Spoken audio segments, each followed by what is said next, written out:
really slowed down. Now, there's normally a push on the HasLabs at the end. That's how things go. Usually, I will just say all their franchises. So when I say HasLab, I'm talking with their Star Wars stuff, with the Ghostbusters stuff, and then, of course, Marvel Legends. Oh, and G.I. Joe. There's always that last minute. People want to see, all right, how far did it get? What am I most likely getting? Cool. All right, I'm going to back it now. Like, that's kind of what happens. But I also think there's just people who like to have fun with it, and they're like, all right, I'm just going to wait till the end because I know other people are waiting till the end, and we'll see what happens. But right now, they're trying to just get to goal, and you're trying at this point to finish off your classic Avengers team when you get this figure. Now, unfortunately, you're probably not going to be getting these extra tiers. You might not get the zombie head. You might not get the scroll head. But nonetheless, you can still complete your team if that's what you're doing.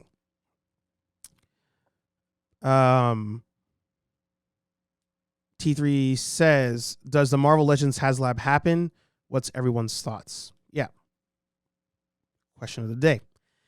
Now, Marvel over at Hasbro has one hero that stands tall. One person that I feel not just understands the fans, but explains more than he has to why certain things happen over at Hasbro. And that's Dan Yoon. Now, even though I don't normally do this on a Monday morning show, I'm going to hit the applause button. So Dan Yoon, or Yun, I apologize, I'm probably saying it wrong. I've shouted Dan out a number of times, different live shows, on Twitter, on Instagram, because every time we're like, hey, this is bullshit, why you did X, Y, and Z, he has no issue going on Twitter to be like, well, no, that's not exactly how that works, or this is why we did this, or whatever it is. Dan Yun went on Dan W's channel, Dan Who Reviews, this past Saturday, and this was a very fun interview. Very, very fun interview. I highly recommend that you watch this in its entirety. But there's a couple things I wanted to kind of shout out from this interview. And we're going to play some clips from the interview. But the number one thing that I wanted to shout out, I'm not going to play this part, but the number one thing I want to shout out here that I learned from this. Dan was saying, Dan Y. As I say Dan, I'm only talking about Dan Yoon at this point. Although Dan W was also great in the interview. Dan Yoon, a.k.a. Dan, he noted how when it comes to the HasLabs or Marvel Legends in that team, Dwight, Ryan, and himself are the three main faces. So every time you see a reveal, a press conference, or not press conference, but the PulseCon stuff, those segments, you normally see those three. But there's more behind the scenes than those three. May seem obvious, may not to some people, I don't know, but I thought that was a good thing to note. But he also mentioned there are stakeholders involved in all these conversations. Something we've all kind of debated, we've talked about, we've alluded to, because it would just make sense, again, that's what's happening behind the scenes. There's larger players in the room making decisions on what happens with each Marvel Legends release and HasLab and all that stuff. But what was interesting was he said they all kind of do vote on stuff. And there are times where they all don't agree.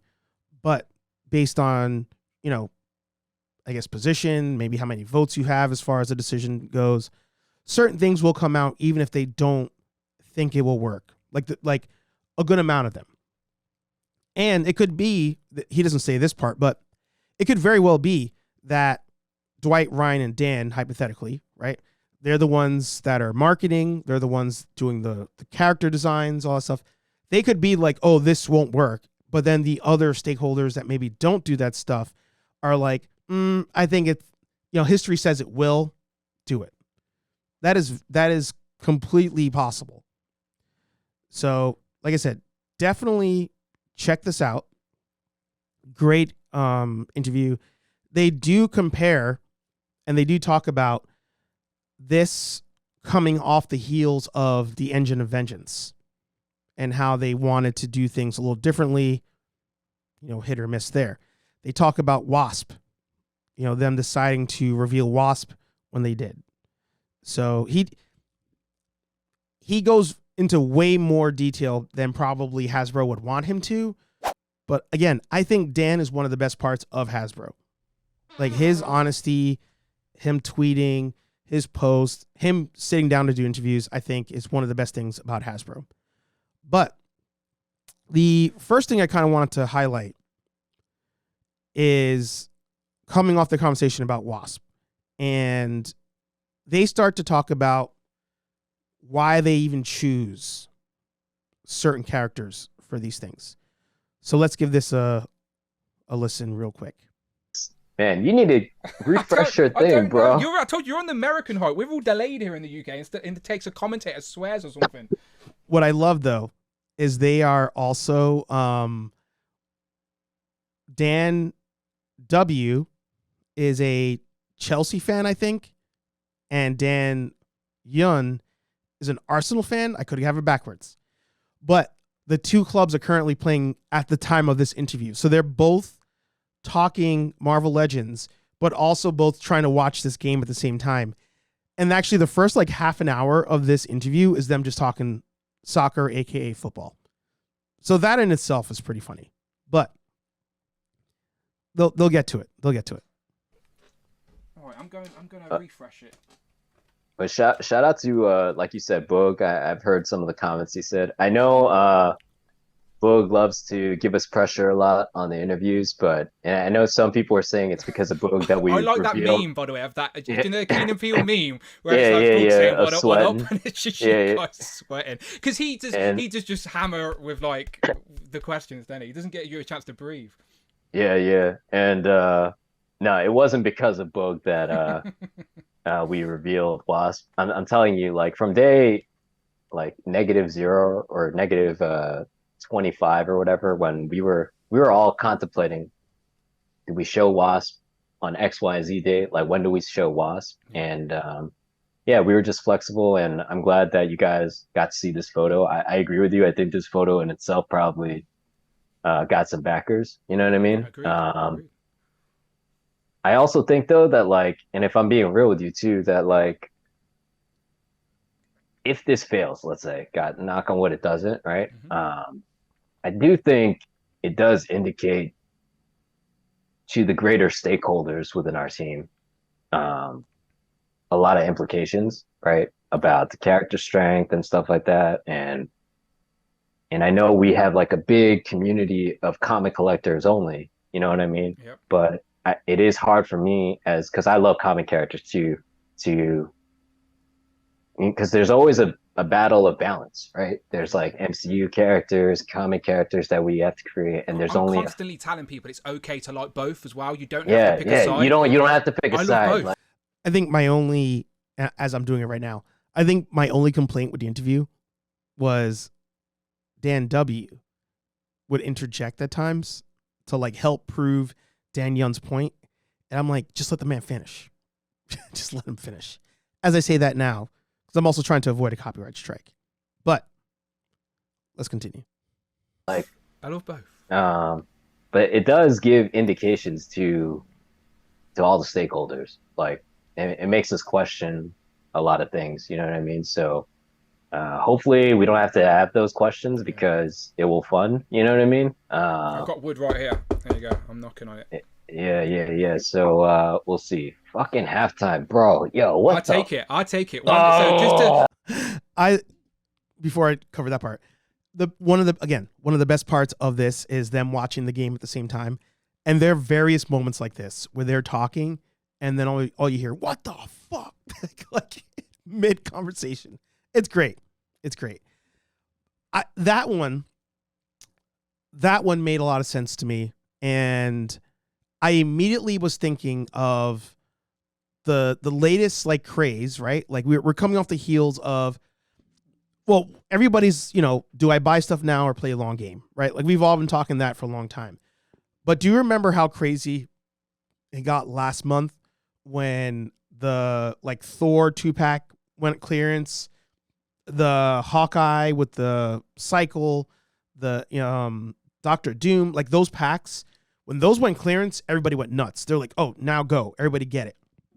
So it's interesting to see like what people are buying and when they're buying it. I think that the Marvel Comics side of the Marvel Legends is the weakest side. Like I don't think I'm breaking any news here by saying that.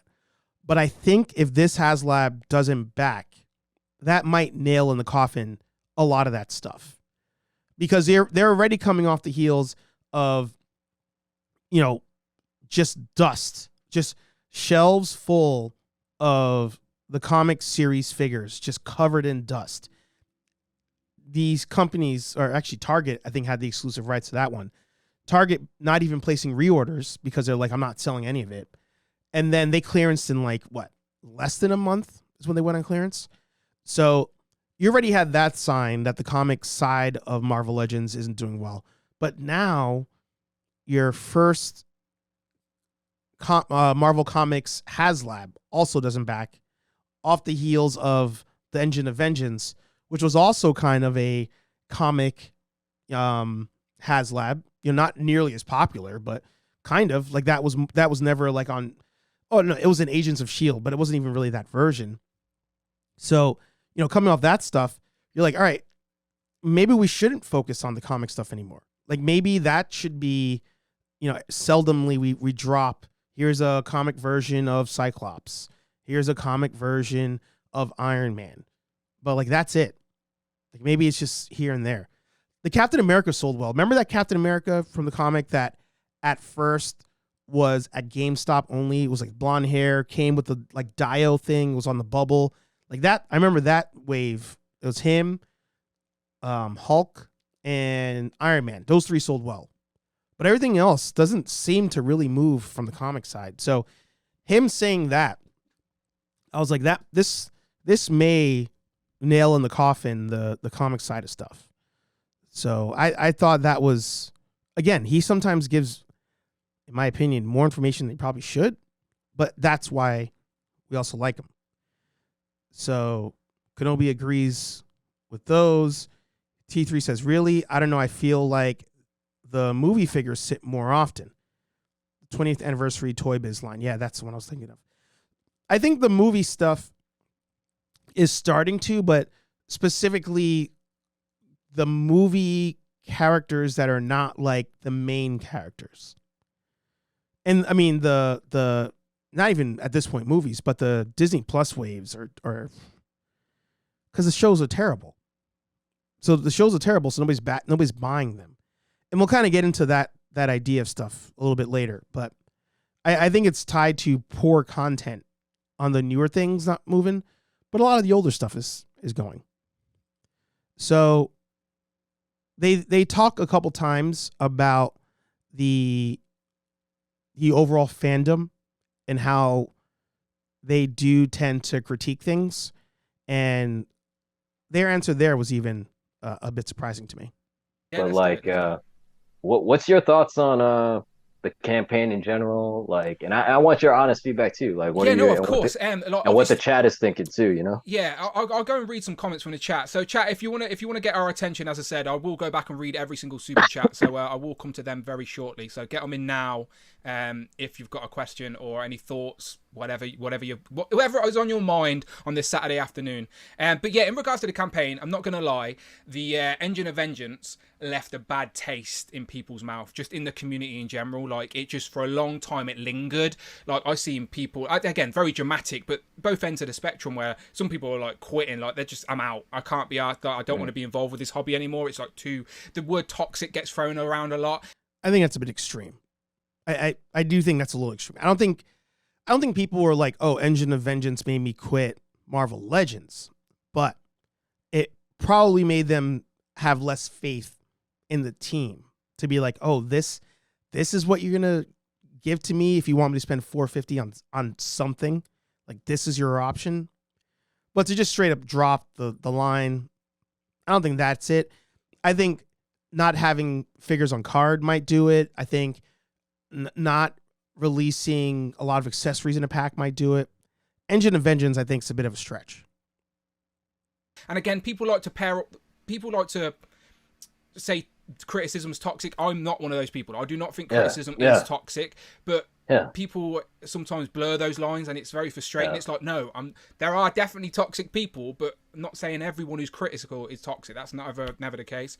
But there was a lot of bad vibes in the air. So with this HasLab, we were all speculating like it had to be a home run, like just for the sake of Marvel Legends, which we've talked about. It had to be a home run. So a lot of us assumed Giant Man would be the way to go. Yeah. And I think everyone predicted it would be Giant Man. Dwight was basically telling us it was Giant Man on the run up to the campaign anyway. Like, I don't know. He's clearly not got any marketing skills, Dan. You just need to get him in the he surprised me and Ryan, I will say that. Yeah. And, he basically gave away it was Giant Man on the lead up to that. But again, and we talked about that. Remember when they announced this and everybody was shitting on it? We said, even though this is not the most popular character, or maybe a character people really asked for, is probably going to be the safer bet and the one that most people would end up backing. Because the price point, it's a character you kind of need if you want to complete a team. And it's detail. The finger articulation, different heads, the textures, all that stuff. It's everything on paper seemed to make sense. But we also said it wasn't like the greatest idea. This isn't like you releasing a second Sentinel at a lower price point that people are like, oh shit, $200? Less articulation. I'm buying it though because I'm going to army build it. It's not that. But, these are kind of things that we mentioned when we first heard about this. And yeah, Kenobi, I agree. Maybe just quitting on HasLabs, but not quitting on the series. LeBron says it seems like Power Rangers was doing better than Marvel when it came to what got clearanced out. Depends on the Power Rangers. I mean, I don't think the Cobra Kai wave moved even on clearance. The last clearance Power Rangers I remember moving fast was the Ninjetti wave. Because that's how I got my Tommy Oliver, which I ended up selling. Because I, at the time, didn't really need it. Kind of regret it, but I feel like the Power Rangers, if it's not any of the Mighty Morphin team, it will sit. It just sits. And that's something that I think is going to be hurting, or it has already hurt Power Rangers. That's probably why we're not getting a lot of stuff anymore. Patrick says, I guess Hasbro Marvel people are done with oversized characters. The green humanoid thing is I've seen nowhere. Oh, yeah. That was the other one. Yep. I don't know if they're... That's the thing. It's like, what characters? Like, what oversized characters? And I'm glad you said that, because we do get to that at a certain point here. But let's proceed. It was Giant Man.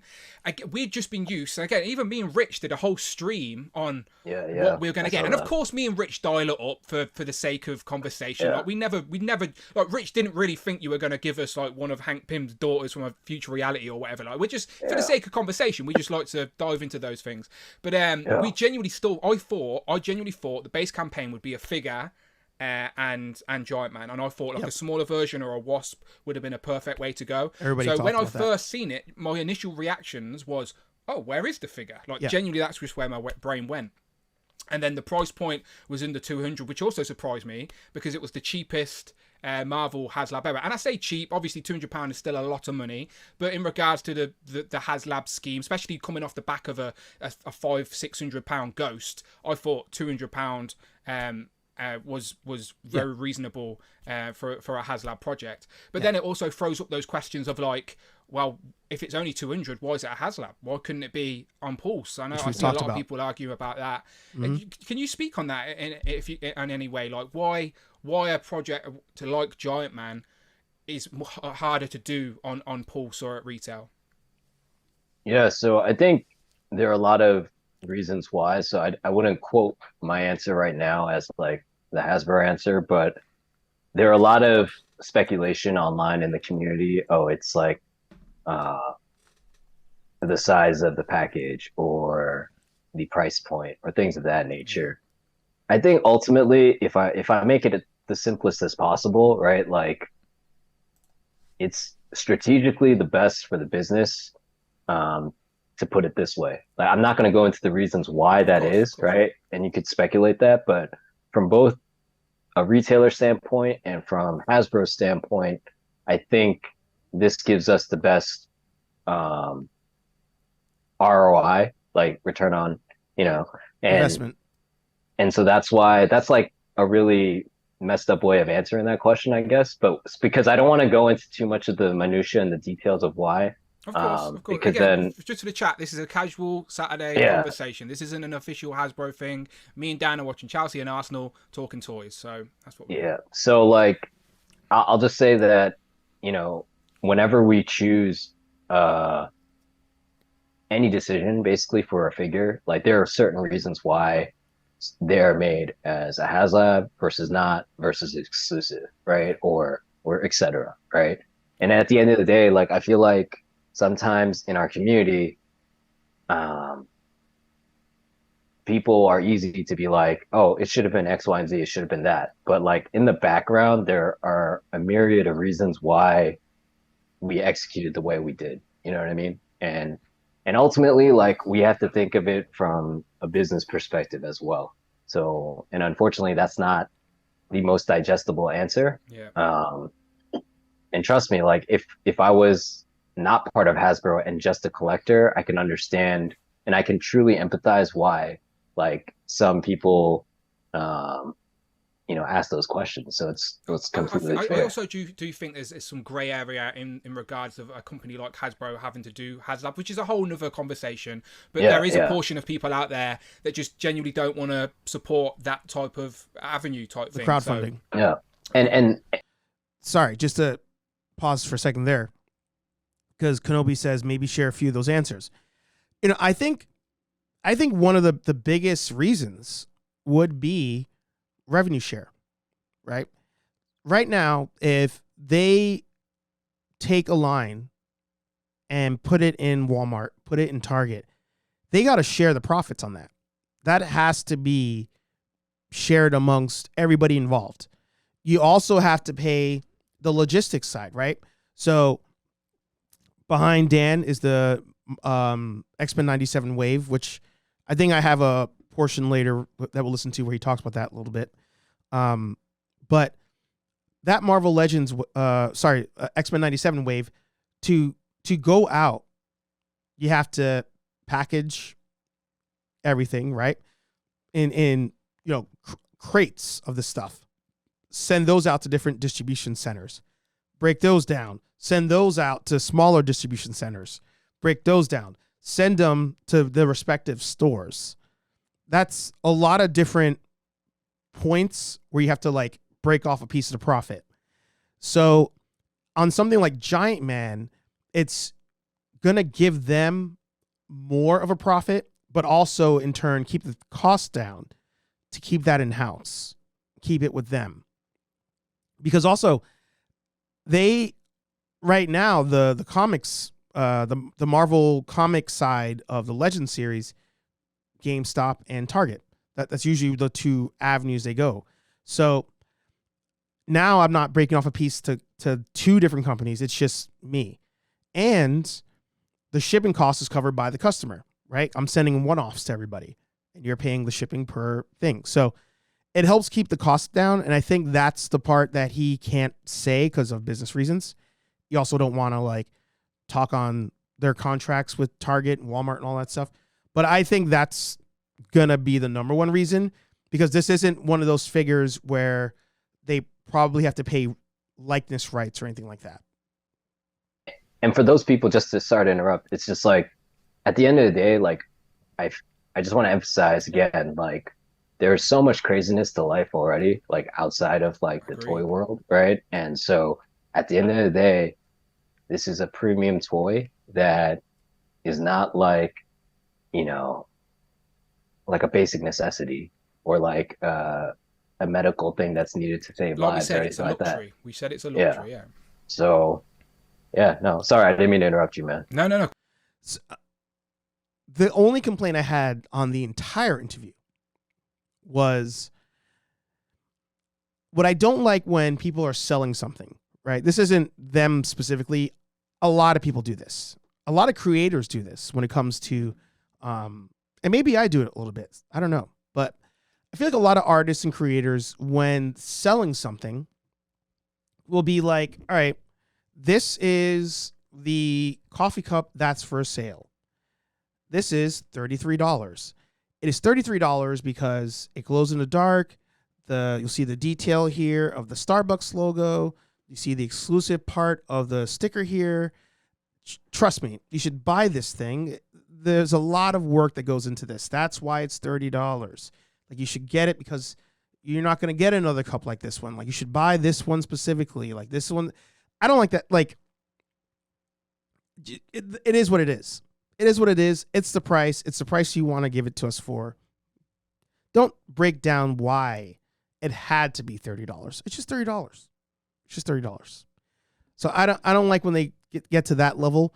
But then when it comes to a lot of the characters that we like, a lot of companies, again, it's not just them, will go into like, oh, well, this character was really integral.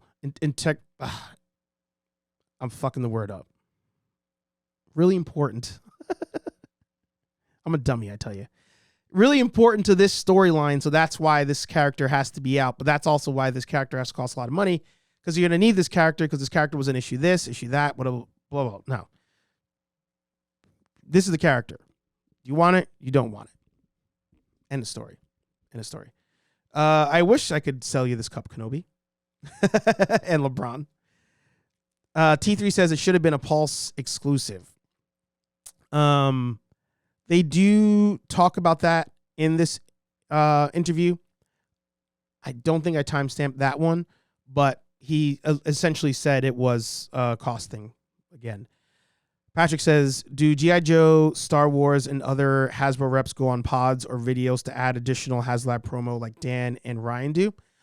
I don't think so, but I also don't follow them, so I could be wrong. They probably do.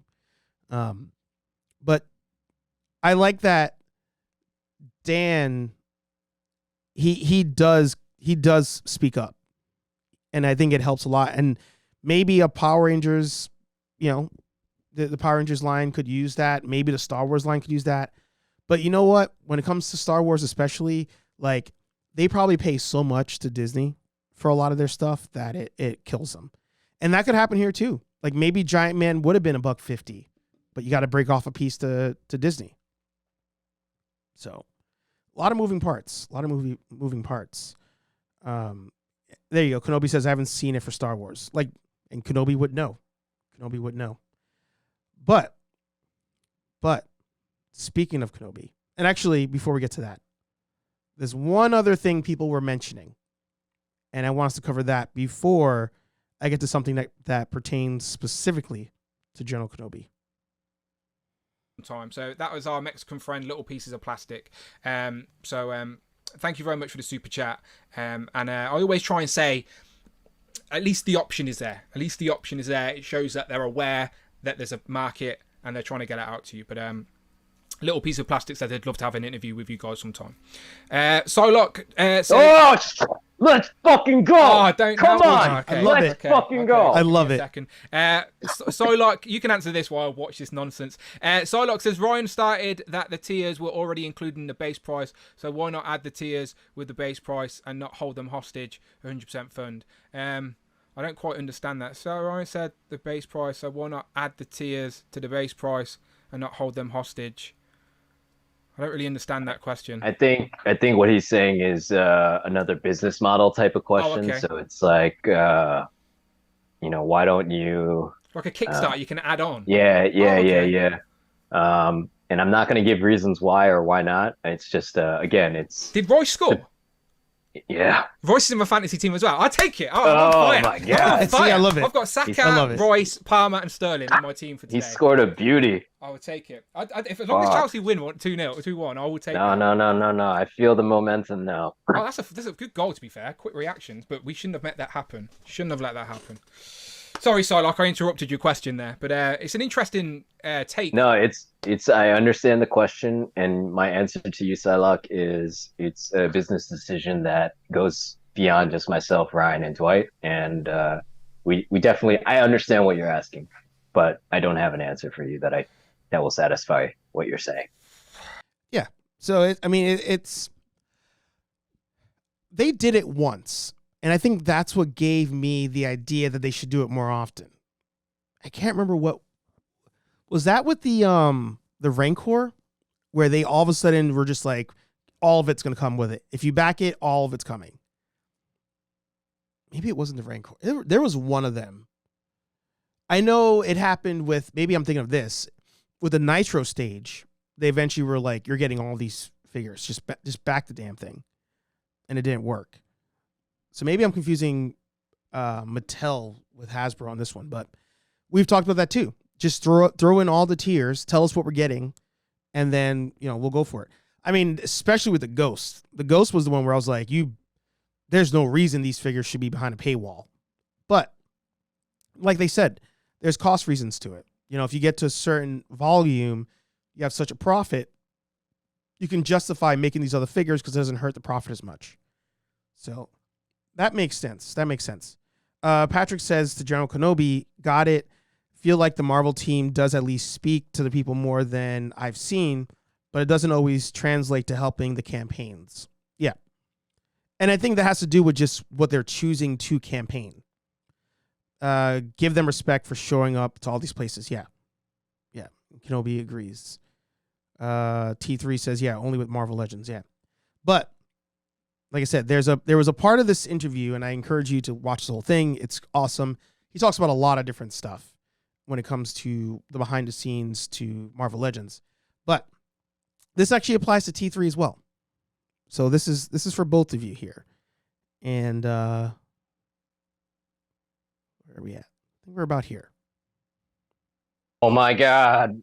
Okay, no, nothing happened. Okay, He almost scored. He almost scored. Ryan, I just think whenever I'm trying to dig, just quickly jump to the football to escape.